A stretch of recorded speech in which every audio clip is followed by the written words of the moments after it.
নমস্কার। আপনারা সবাই ভালো আছেন না?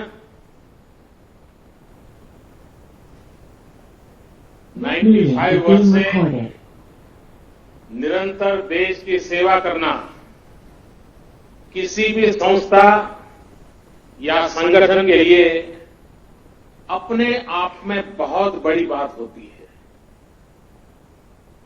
आईसीसी ने पूर्वी भारत और नॉर्थ ईस्ट के डेवलपमेंट में जो कंट्रीब्यूशन दिया है, विशेषकर वहां की मैन्युफैक्चरिंग यूनिट को, वह भी हिस्टोरिकल है। आईसीसी के लिए अपना योगदान देने वाले आप सभी को इन 95 वर्ष में जिन जिन महानुभावों ने योगदान दिया है, उस प्रत्येक महानुभाव का मैं अभिनंदन करता हूं। साथियों, आईसीसी ने 1925 में अपने गठन के बाद से आजादी की लड़ाई को देखा है, उस लड़ाई को जिया है। सरकारों से मुसीबतें भी झेली है, भीषण अकाल और अन्न संकटों को देखा है, विभाजन को देखा है। विभाजन की उस पीड़ा को आपने सहा है और भारत की ग्रोथ ट्रेजेक्टरी का भी आप हिस्सा रहे हैं।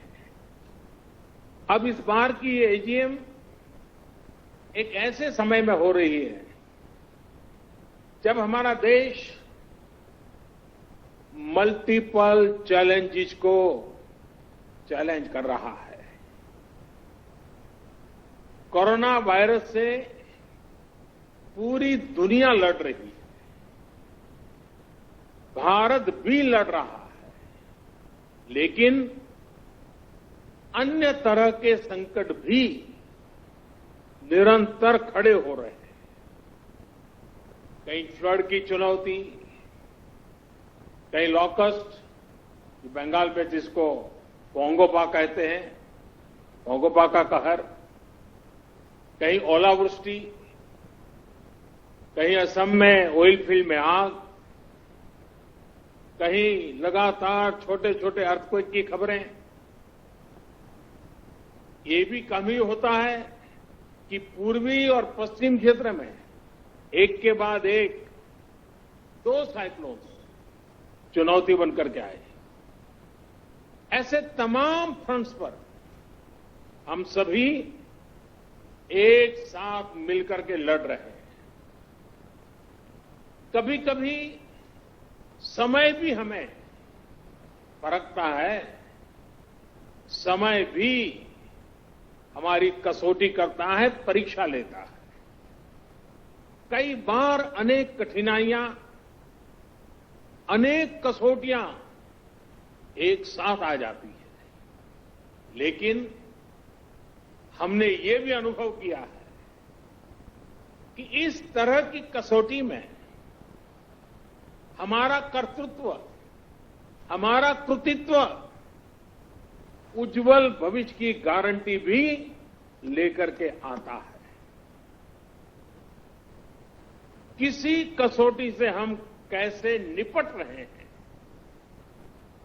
मुश्किलों से कितनी मजबूती से लड़ रहे हैं, ये आने वाले अवसरों को भी तय करता है। साथियों, हमारे यहां कहा जाता है, मन के हारे हार, मन के हारे हार, मन के जीते जीत। यानी हमारी संकल्प शक्ति, हमारी इच्छा शक्ति ही हमारा आगे का मार्ग तय करती है। जो पहले ही हार मान लेता है, उसके सामने नए अवसर दूर दूर तक नजर नहीं आते हैं। लेकिन जो जीत के लिए निरंतर प्रयास करता है, एक दूसरे का साथ देते हुए आगे बढ़ता है, उसके सामने नए अवसर भी उतने ही ज्यादा आते हैं और अवसर भी सामने चले आते हैं। साथियों, ये हमारी एकजुटता, ये एक साथ मिलकर बड़ी से बड़ी आपदा का सामना करना, ये हमारी संकल्प शक्ति, ये हमारी इच्छा शक्ति, हमारी बहुत बड़ी स्ट्रेंथ है।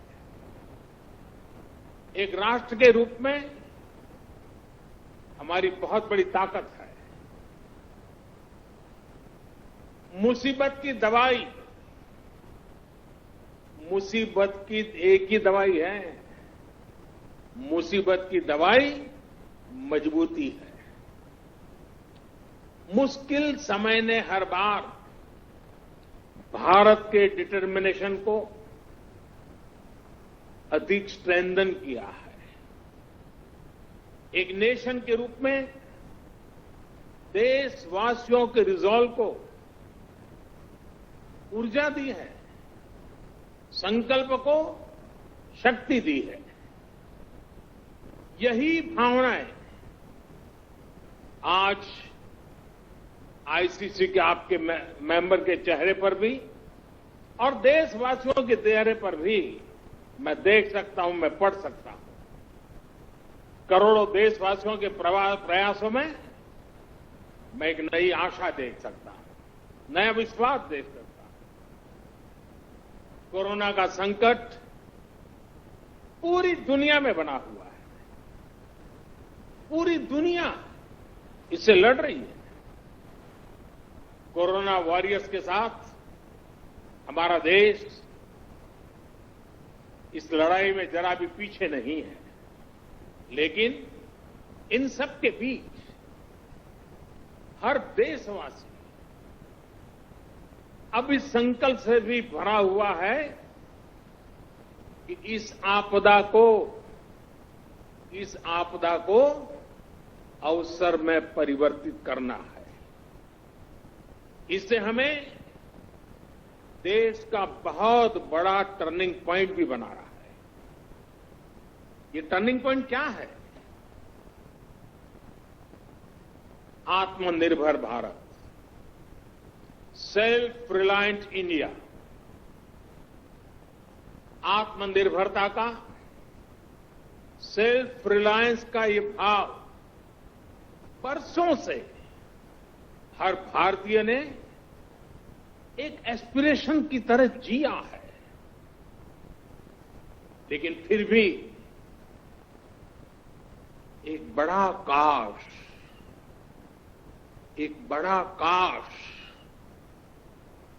हर भारतीय के मन में रहा है, मस्तिष्क में रहा है।